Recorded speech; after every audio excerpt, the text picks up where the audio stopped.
Hello दोस्तों, कैसे हो आप लोग? Welcome back to the channel live life easy. तो ये व्लॉग है वीकेंड का। और एक दिन पहले मैंने जो है सारी लॉन्ड्री जो वीकेंड वाली होती है पहनने वाले कपड़ों की, वो सब निपटा दी थी। आज के लिए जो बची हैं वो बेडशीट्स बची हैं। तो ये 3 बेडशीट हैं, 2 कॉटन वाली हैं जो धोनी हैं मुझे। और अब मैंने सब में गरम बिछाई दी हैं। तो एक गरम तो जो मैंने सबसे हल्की वाली हॉल में दिखाई थी आपको, 252 रुपीज़ वाली, वो मैं आज वॉश कर रही हूँ। तो आज आपको इसका वॉश के बाद का रिव्यू भी बता दूँगी। फ़िलहाल वॉइस ओवर कर रही हूँ, तब तक मैं तय करके रख चुकी थी, तो इसमें ना तो कलर निकला है और ना ही इसको कोई और नुकसान हुआ है। तो ये मशीन में अच्छे से वॉश हो रही है ये वाली। तो बाकी जो सॉफ्ट वाली हैं वो भी आपको दिखाऊँगी, जब धोऊँगी तब बताऊँगी। फ़िलहाल कल के संगीत में ये जो मेहंदी लगी थी ये अच्छी-सी रच गई है खूब बढ़िया। अब मशीन में लोड लग गया है, तो यहाँ पर जो है मशीन अपना काम करेगी और मेरी जो है झाड़ू रह गई थी, क्योंकि मुझे शैम्पू वगैरह करना था। आज मैं पहले नहा ली थी और ऊपर की सफाई जो है मैं नहीं करूँगी आज, वो मैंने कल कर ली है। अब यहाँ पर जब मैं सारी सफाई करके निपटी हूँ नीचे-नीचे की, उसके बाद मेरी नंद आ गई थी, तो उनके साथ बात करते-करते मैंने ये मिक्स वेज में डालने वाली सारी सब्जियाँ जो हैं वो चॉप करती जा रही थी। तो बीन्स हैं, आलू हैं, गोभी है, मटर है, गाजर है। इन शॉर्ट जो छोटी-छोटी चीज़ें हमारी थोड़ा देर में गलने वाली हैं ना, वो सब्जियाँ हमें अलग कर लेनी है। तो मिक्स वेज जब मैं बनाती हूँ, तो मतलब मैं इसी तरीके से बनाती हूँ और मुझे लगता है कि ये ज़्यादा कन्वीनिएंट तरीका है। सारी सब्जियों का जो टेस्ट है, वो बना रहता है और आपका जो है ऐसा नहीं होता कि एक सब्ज़ी के गलाने के चक्कर में दूसरी का टेक्सचर जो है वो ज़्यादा ख़राब हो गया, है ना? तो ये मैं जो देर में गलने वाली सब्जियाँ हैं, जो मैंने अभी टोकरी में काट के रखी हैं, उनको पहले छौंक रही हूँ। कढ़ाई में तेल डाला, थोड़ा-सा जीरा चटकाया, उसके बाद प्याज़ एक काट के इसमें भून ली थोड़ी-सी। और प्याज हो जाएगी तो उसके बाद हल्दी डाली और हल्दी के बाद ये सारी चॉप्ड वेजिटेबल जो मैंने अच्छे से वॉश कर ली हैं, इनको इसमें डाल दूँगी। तो जैसे सूखी सब्ज़ी बेसिकली मैं बनाती हूँ, वैसे वाले तरीके से पहले इन सब्जियों को छौंक देंगे। और अगर मेरे पास टाइम ज़्यादा होता है, तो मैं इसको तेल में ही ऐसे ही पकाती हूँ बिना थोड़ा-सा भी पानी डाले। लेकिन अगर लगता है कि थोड़ा-सा जल्दी बनाना है, तो फिर मैं इसको थोड़ा-सा पानी इसमें ऐड कर देती हूँ। लेकिन उससे पहले इसमें हल्दी तो तेल में डली गई थी और सारे मसाले जो हैं धनिया, नमक, मिर्च और किचन किंग, ये चारों मसाले डल जाएँगे बाद में। इसके बाद इसको अच्छे से मिक्स करके बढ़िया से और फिर थोड़ा-सा इसमें पानी डाल के जो है वो पकाएँगे। अब यहाँ पर जो है ये सारी चीज़ें मुझे जल्दी-जल्दी इसलिए करनी पड़ रही हैं क्योंकि लगभग 1 जो है वो बजने वाला था। जो वीकली सफाई होती है या आज शादी में जाना है शाम को, तो इस हिसाब से जो है थोड़ा-सा काम ना एक्स्ट्रा बढ़ ही जाता है, क्योंकि पता है कि आज रात तक जो है वो बिज़ी रहेंगे, मेबी मैं रात को भी वहीं रुकूँ। तो इस वजह से सुबह जो है बच्चों का स्कूल है, तो सारी प्रिपरेशन इस तरीके से करके रखनी है कि कल की सुबह भी हमारी सर्वाइवल वाला काम हो जाए। तो ये सब चीज़ें ना प्लानिंग करके थोड़ा-सा चलना ही पड़ता है अगर आप वर्किंग हैं तो, वरना आपके साथ ये दिक्कत आ सकती है कि या तो फंक्शन में आप ढंग से नहीं अटेंड कर पाओगे उसको, या फिर आपकी कहीं न कहीं जो अगले दिन का रूटीन है वो हेक्टिक हो जाएगा या फिर कुछ न कुछ मिस हो जाएगा जो ज़रूरी है और आप पूरा दिन परेशान रहोगे। अब यहाँ पर मैंने जो इतने इसमें एक बार इसमें पकने के लिए रख दिया था ढक्कन लगा के, उतने मैंने शिमला मिर्च और मशरूम काट लिए धो के और फिर इसको एक बार चला दिया। और अब मैं काट रही हूँ मखाने। जो मिक्स वेज ये बनती है, जो मैं बनाती हूँ, इसमें लगभग 12-13 चीज़ें डलती हैं। अगर सारी चीज़ें अवेलेबल ना भी हों, तो भी 9-10 चीज़ें ऐसी हैं जिन्हें मैं स्किप नहीं करूँगी, तो ही ये मतलब पसंद आती है सबको। शुरू से ऐसे ही बनाती आई हूँ, तो जब इसका सामान जुड़ जाता है, तभी हम बनाना शुरू करते हैं। अब यहाँ पर इतने मैंने मखाने काटे ना, इतने इसकी जो सब्जियाँ हैं, वो ऑलमोस्ट गल गई हैं। तो अब मैं दूसरा पैन लगा लूँगी गैस पर, ताकि जो सौटे करने वाली चीज़ें हैं, जैसे मशरूम है, शिमला मिर्च है, केवल वो चीज़ें जो हैं वो 2-1 मिनट के लिए यहाँ पर सौटे हो जाएँ। तो थोड़ा-सा तेल डाला इसमें और ये कटी हुई, धुली हुई जो शिमला मिर्च और मशरूम है वो डाल दी। अच्छा, इसमें अब थोड़े-थोड़े से मसाले जो हैं इन दोनों चीज़ों के हिसाब से ही इसमें ऐड कर देंगे सारे, हल्दी को छोड़ के। तो ये जो सब्जियाँ हैं इनमें भी मसाला इक्वली आ जाएगा, ऐसा नहीं लगेगा कि जब ये आएँगी तो फीकी-फीकी लगेंगी। तो इनको मसालों को अच्छे से एक बार मिला दिया और इसमें पानी-वानी कुछ नहीं डालना है, बस इनको ऐसे ही 2-3 मिनट के लिए हमें ढक के कुक करना है। तो ये अपने कुक हो रही हैं और जो फ्लेम है वो मीडियम टू लो है। अब यहाँ पर अगली चीज़ जो काटनी है वो टमाटर काटने हैं, क्योंकि जब ये सारी सब्जियाँ गल जाएँगी, तो बीच में जो है टमाटर ऐड करेंगे। अब ये चल रही है हमारी लगभग 11वीं आइटम जो सब्ज़ी में चल रही है। तो ये टमाटर कटने के बाद 11वीं नहीं 10वीं है, मतलब एक्चुअली सब्जियों में ये लास्ट ही है, इसके बाद बस धनिया डलनी है। बाकी मुझे अभी चॉपिंग पनीर की करनी है। तो हर एक चीज़ की चॉपिंग के बाद ये कढ़ाई जो है खोल के ढक्कन, इसको एक बार ट्विस्ट करना पड़ रहा है ताकि सब्जी जो है फटाफट फटाफट इक्वली गल जाए। इसमें मिक्स वेज में हिसाब यही है कि जब तक, जैसे और सब्जियां होती हैं ना, आप छौंक के दूसरा काम कर लो, इसमें ये नहीं हो पाता जैसे मैं बनाती हूँ। अगर आपके पास कोई क्विक तरीका हो तो ज़रूर शेयर करना। लेकिन जैसे मैं बनाती हूँ, इसमें सब्ज़ी पूरी ही बनाते-बनाते आप लगातार चॉपिंग कर रहे होते हो, लगातार एक-एक करके चीज़ें मिक्स कर रहे होते हो। अब इसमें जो है मशरूम और जो हमारा वो था शिमला मिर्च, वो चली गई। अब इसके बाद मैंने इसमें मिला दिए ये मखाने, जो मैंने काट के रखे हैं थोड़े-थोड़े। साबुत मखाने भी डाल सकते हो अगर थोड़े छोटे साइज़ के हों, लेकिन कई बार फिर वो अंदर से फीके-फीके लगते हैं, इसलिए मैं एक मखाने में से 2 टुकड़े करके डालती हूँ। तो मशरूम अगर किसी वजह से आप मिस कर जाते हो, तो भी मखाने उसकी पूर्ति कर देते हैं। दोनों चीज़ हैं तो बढ़िया ही है। फिर सूखी सब्ज़ी में टमाटर डालने का ये तरीका है कि इसके बीच में एक जगह बना ली थोड़ी-सी, उसमें टमाटर डाल दिए, थोड़ा-सा नमक टमाटर में भी ऐड कर दें ताकि जल्दी से गल जाए और फीका-फीका ना लगे। और उसके बाद सारी सब्ज़ी को इस तरीके से उसके ऊपर ढक दो और उसके बाद जो है 1 से डेढ़ मिनट, आपको 2 मिनट के लगभग इसको पकाना है। अब 2-3 मिनट इतने ये पकेगी, इतने में पनीर को जो है वो काट ले रही हूँ। पनीर ना हमें सौटे करना है, ना कुछ करना है, सिंपल काट के पनीर ऐसे के ऐसे इसके टुकड़े इसमें मिक्स हो जाएँगे। जो मसाला और सब्जियों से इसमें लग जाएगा, बाकी ऐसे ही अच्छा लगता है बीच-बीच में आता हुआ।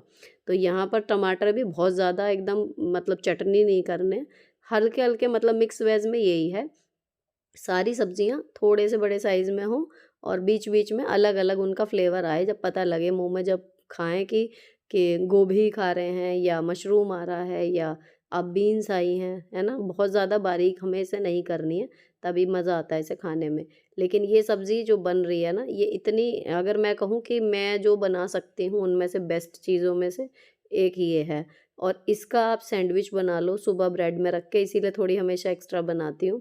बहुत बढ़िया बनती है। और ये आ गई थी इतने स्कूल से वापस, और इनका ना एनुअल फंक्शन का आजकल फ़ीवर चल रहा है समझिए। आते ही कि आज हमने ये स्टेप सीखा है, दूसरों के गानों के भी स्टेप सीखते हैं क्योंकि शायद प्रैक्टिस हॉल जो है वो कॉमन ही होगा। अपने सॉन्ग के साथ-साथ औरों के भी स्टेप क्लियर हो रहे हैं दिमाग में, तो वो भी मुझे कर के आके दिखाती हैं। अब इनको मैंने इंस्ट्रक्शन देने शुरू किए कि फटाफट कपड़े वगैरह बदलें, और सब्ज़ी में हमारी लास्ट में हरा धनिया और थोड़ा-सा गरम मसाला ऐड करना है।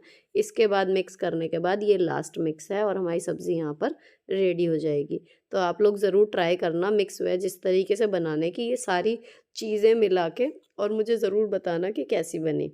और इसके अलावा आप कोई चीज़ एक्स्ट्रा डालते हो जिसका फ्लेवर बहुत ही यम्मी आता हो, जो इसके टेस्ट को और एनहांस कर दे, तो वो भी ज़रूर बताना। मुझे मतलब लगा तो मैं भी ट्राई करूँगी। अब ये जी सब्ज़ी देखो कितनी मतलब रिच सब कुछ है इसमें, और बहुत ही बढ़िया फ्लेवर। तो ये इतनी अच्छी लगती है कि मतलब अगर ये 2 दिन 3 दिन भी बच्चों को भी दे दो ना, कि अगर है और खाने के लिए अगर ऑप्शन में पूछो तो पहले मिक्स वेज का ही नाम लेते हैं कि पहले वो दे दो। अब बच्चे जो हैं वो खाना खा रहे हैं, बच्चों के डैडी खाना खा रहे हैं। अभी मैं खाना नहीं खाऊँगी क्योंकि मैंने 12 बजे के करीब पी ली थी चाय, और मैं पहले कपड़ों का ये अलार्म बज गया था मशीन का, तो पहले मैं जा रही हूँ चादर फैलाने, ताकि ये सूख जाएँगी। तो ये है कि कल सुबह या आज शाम तक, जब भी, आज तो टाइम नहीं मिलेगा, लेकिन कल तक ये है कि तय करके रख दी जाएँगी।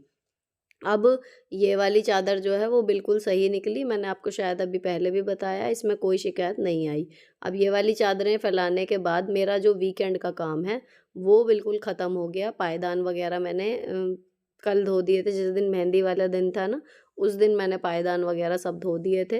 तो अब कि मुझे टाइम थोड़ा ज़्यादा मिल गया, मैंने सीएल ली थी वीकेंड पे, तो मेरे कपड़े जो हैं हर बार से ज़्यादा धुल गए, और इसी तरीके से निपटा देती हूँ। बीच में जब भी एक्स्ट्रा काम करना होता है तो एक्स्ट्रा छुट्टी कभी मिलती है, उस दिन बजाय आराम करने के मैं ये करती हूँ कि जो काम मेरे एक संडे में नहीं हो पाते वो मैं निपटा लेती हूँ।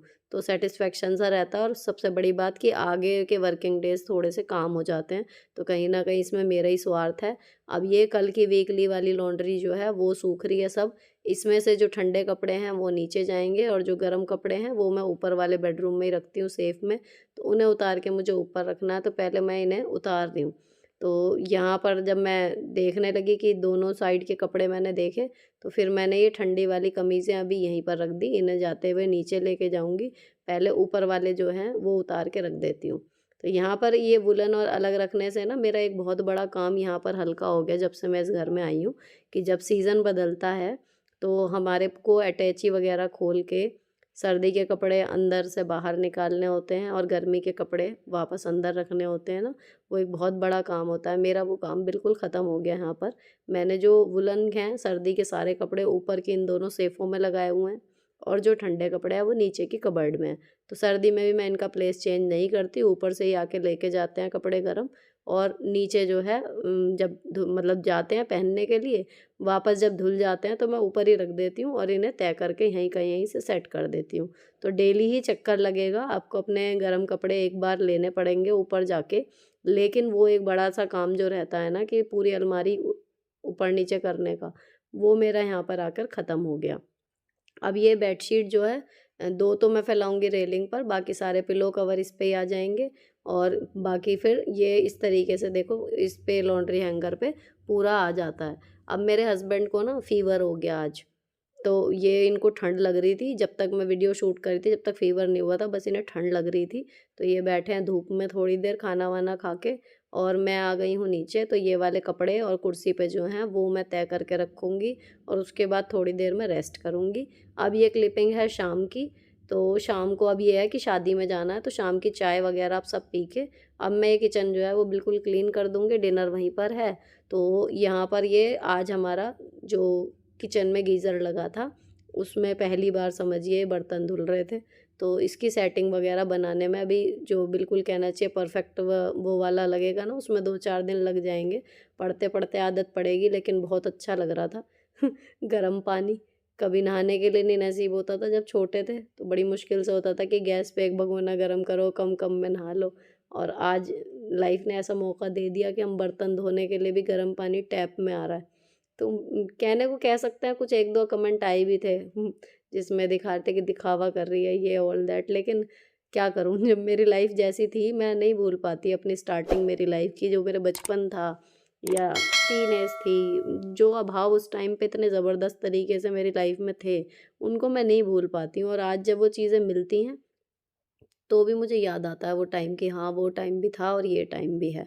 अब जी चलते हैं यहाँ पर, ये मैंने वेलवेट का जो मैं कपड़ा लाई थी ना घंटाघर से, इतने सुंदर गाउन बने हैं ये, और ये सिल दिए हमारे टेलर भैया ने, बिल्कुल बढ़िया। तो इन दोनों के ये रिच से बिल्कुल सुंदर, अभी आज की शादी में बस इनको एज़ अ ड्रेस पहनाऊँगी, कुछ भी इसमें दुपट्टा वगैरह नहीं लगा रही हूँ, सिर्फ़ इसके ऊपर जैकेट पहन लेंगे बच्चे ताकि गरम भी रहें और स्टाइलिश सा भी लगेगा। और ये साड़ी जो आप बहुत पूछ रहे थे सब, ये मैंने बेगमपुल से ली है।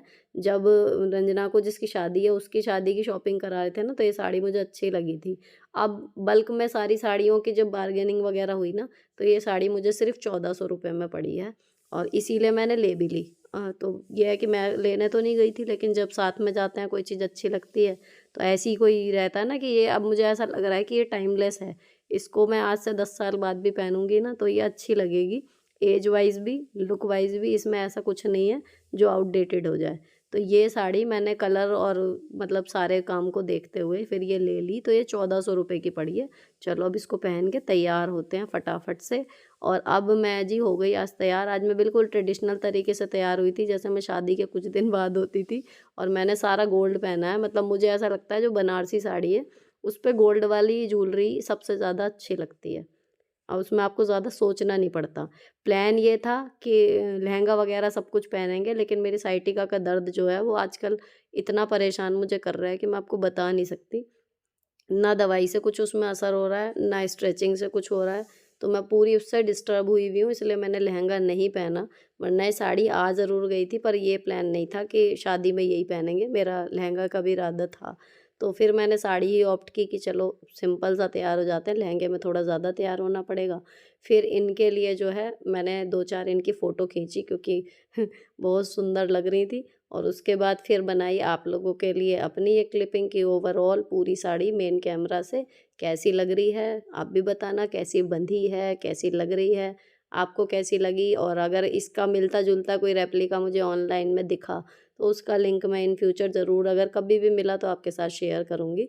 फ़िलहाल इस तरीके की साड़ियाँ ऑनलाइन नहीं मिलती, उनमें आप जज नहीं कर पाते कि कपड़ा कैसा आएगा, कैसा नहीं आएगा। और साड़ियों में मुझे लगता है कि कपड़े की क्वालिटी सबसे बड़ी चीज़ है।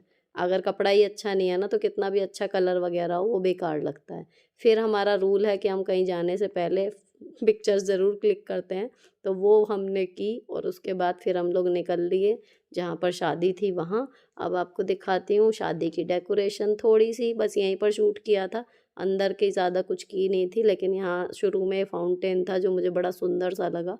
तो यहाँ पर ये जी फाउंटेन के बाद अंदर एंट्री करके फिर हम लोग बिज़ी हो गए थे, क्योंकि सब जानने वाले थे। फिर टाइम नहीं मिला बिल्कुल भी, और बीच में कभी ध्यान आ जाता था तो कोई फ़ोटो खींच लेते थे। सबके कैमरेज़ में फ़ोटोज़ हैं, सबके फ़ोटो मतलब वीडियो अलग-अलग फ़ोनों में बन रही थी, तो जिसके हाथ में जो था उसने वही अपने स्टेटस में लगा दिया। ख़ैर जो मेरे फ़ोन में था वो मैं आपके साथ शेयर कर रही हूँ, और यहाँ हमारा जो ग्रुप है वो अपना है। पुनीत और नेहा थोड़े बिज़ी हैं, क्योंकि उनकी नेहा की सगी बहन की शादी है, तो उनके ऊपर ज़्यादा काम है।